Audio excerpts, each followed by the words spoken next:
ଆତିଆ ଏ ଯୁଗରେ ଗଛ ଜରୁରୀ, ବୁଝିଲୁ? ଖାଲି ଗଛ ଲଗେଇଦେଲେ ହବନି, ଗଛର ଦାୟିତ୍ୱ ନେବୁ, ତାକୁ ବଞ୍ଚେଇବୁ। ତ ଗଛ ବଞ୍ଚେଇବୁ ମାନେ ଗୋଟେ ଜୀବନ ବଞ୍ଚେଇବା ସହିତ ସମାନ, ବୁଝିଲୁ?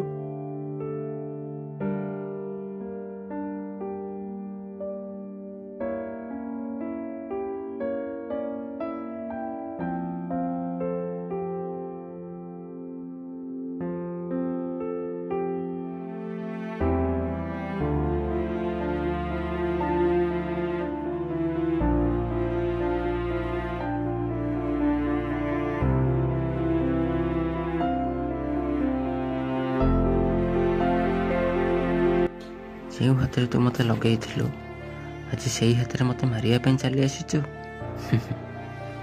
ଆରେ ମୁଁ ଦେଖିଛି ଏଇଠି ଠିଆ ହୋଇ ତୋର ଛୋଟରୁ ବଡ଼ ହେବା। କେବେ ବି ତୁମ ମଣିଷ ସମାଜ ଆମ ଗଛମାନଙ୍କୁ ବୁଝିପାରିଲା ନାହିଁ, କାରଣ ସବୁବେଳେ ତୁମେ ନିଜ ନିଜ ସ୍ୱାର୍ଥରେ ରହିଲ। ମୁଁ ତୁମମାନଙ୍କ ପାଇଁ କ'ଣ ନ କରିଛି। ମୋତେ ବି ଖରା ହେଉଛି, ମୁଁ ବି ବର୍ଷାରେ ରତ ହେଉଛି, ଆଉ ମୋତେ ବି ଶୀତ ହେଉଛି। ହେଲେ ବି ସବୁବେଳେ ତୁମମାନଙ୍କ ପାଇଁ ଓ ତୁମମାନଙ୍କ ସାଙ୍ଗରେ ମୁଁ ଠିଆ ହୋଇଛି।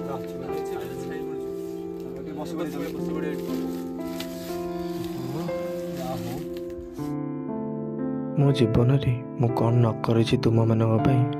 ଦରକାର ବେଳେ ଜାଳ ଦେଲି ମୋରି ଶରୀରରୁ, ପତ୍ର ଦେଲି ମୋରି ଶରୀରରୁ, ଫୁଲ ଦେଲି ଭଗବାନଙ୍କୁ ଅର୍ପଣ କରି ପ୍ରାର୍ଥନା କରିବା ପାଇଁ, ଫଳ ଦେଲି ଖାଦ୍ୟ ରୂପରେ ଭୋକ ମେଣ୍ଟାଇବା ପାଇଁ। ଖରା ସହି ଛାଇ ଦେଲି, ବର୍ଷା ସହି ରହିଗଲି, ଶୀତ ସହି ଶୁଖିଗଲି। ମା ପରି ଅମୃତ ଦେଲି ଅମ୍ଳଜାନ ରୂପରେ, ବାପା ପରି ଠିଆ ହୋଇଥିଲି ତୁମ ସାଙ୍ଗରେ।